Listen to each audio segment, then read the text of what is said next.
Salut à tous, ici Plan de Vie, j'espère que vous allez bien. Donc aujourd'hui on se retrouve pour une nouvelle vidéo où je vais parler du monde des animés.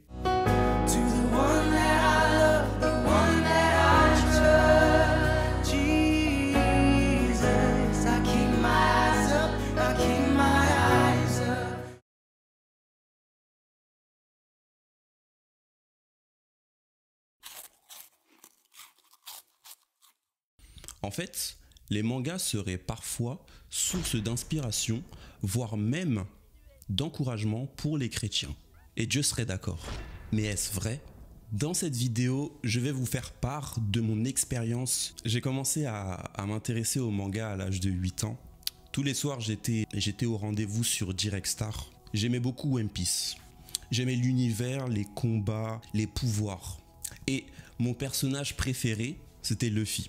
Luffy, c'était le plus jeune et c'est lui que j'appréciais. J'appréciais tout sur lui parce qu'il avait du courage et moi, j'étais pas courageux quand j'étais plus petit et je m'identifiais à lui. Je me souviens que quand je regardais et que par moments, il pouvait parler des fruits du démon, je switchais, je changeais de chaîne directement. C'était bizarre parce que j'étais conscient, mais je continuais à regarder.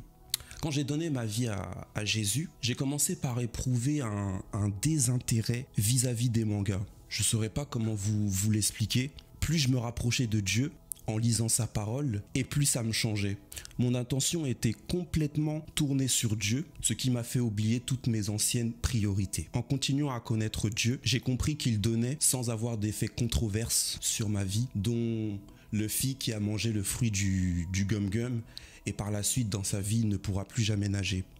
À toi qui me regarde dans cette vidéo, j'aimerais t'encourager et te dire que Dieu veut prendre toute la place et que Dieu ne va jamais agir de manière à ce qu'il te fasse montrer le péché en pleine figure. Si je prends ma situation pour moi, quand j'ai été dans cette période-là, le Saint-Esprit m'a pas dit oui, les mangas sont un péché, il faut que tu arrêtes. C'est plus je me suis rapproché de lui et plus par la suite j'ai pu comprendre qu'il y avait des priorités dans ma vie et que en le suivant, ces choses restaient en arrière. Et j'ai pris conscience, en fait c'est lui qui m'a fait prendre conscience de cette réalité-là.